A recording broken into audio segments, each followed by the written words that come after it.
Well, good morning, good evening, good afternoon, or good night, whenever you're joining us for our discussion today on hope.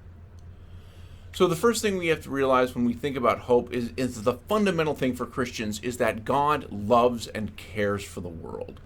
And that love is revealed in Jesus Christ. And that we as Christians are oriented towards the future. That the kingdom of God is already here and present because of what Jesus did for us, but is not fulfilled yet.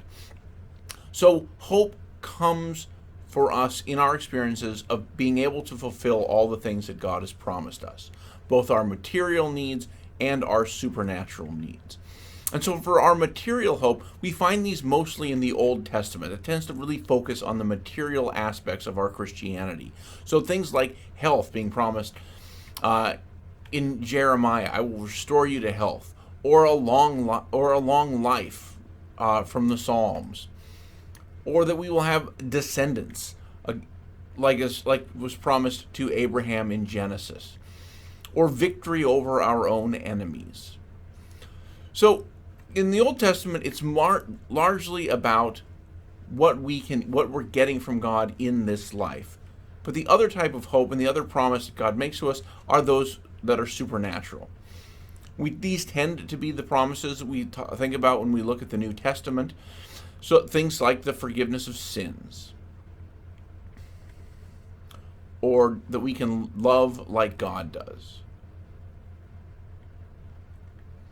or we'll have eternal life,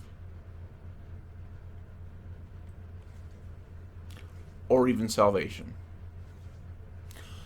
So the ultimate goal for us is to reach God. God is the end of all of our hope, and it is the cause of everything.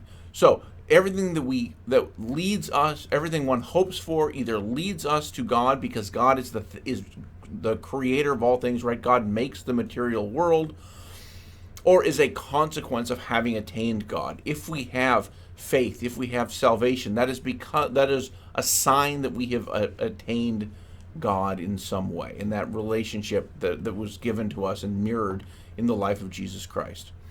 So we can live in hope. And that means, to live in hope, and this is really one of the things I think that makes Christianity different than other sort of life philosophies, especially if you think about things in the political realm, like communism or capitalism or things like that, where things can't change. People are what they are always. And so for Christianity, nobody is excluded from God's grace. And and everybody, no matter what they've done in life, is capable of conversion. Okay, not like, say, if you're trying to overthrow, capitalism, if you want to use the bourgeois example, or in the French Revolution, right? The king was always bad, and you had to go through the terror in order to establish the revolution. In Christianity, that's not the case. Conversion is possible for everybody because everybody has been given enough grace in order to have a relationship with God. And so in Christianity, our hope is our adversary does not need to be destroyed. Our adversary can be invited in conversion. And ultimately, what this means for the Christians is, how do we live like Jesus? Right? So because we believe in that pattern of death and resurrection, for us, each loss that we in our own lives can be a place where we experience the beginning of a resurrection. That loss can be, that even in joy, or even in loss, we can experience joy. And that we can live out of this hope, that we can find hope in our world.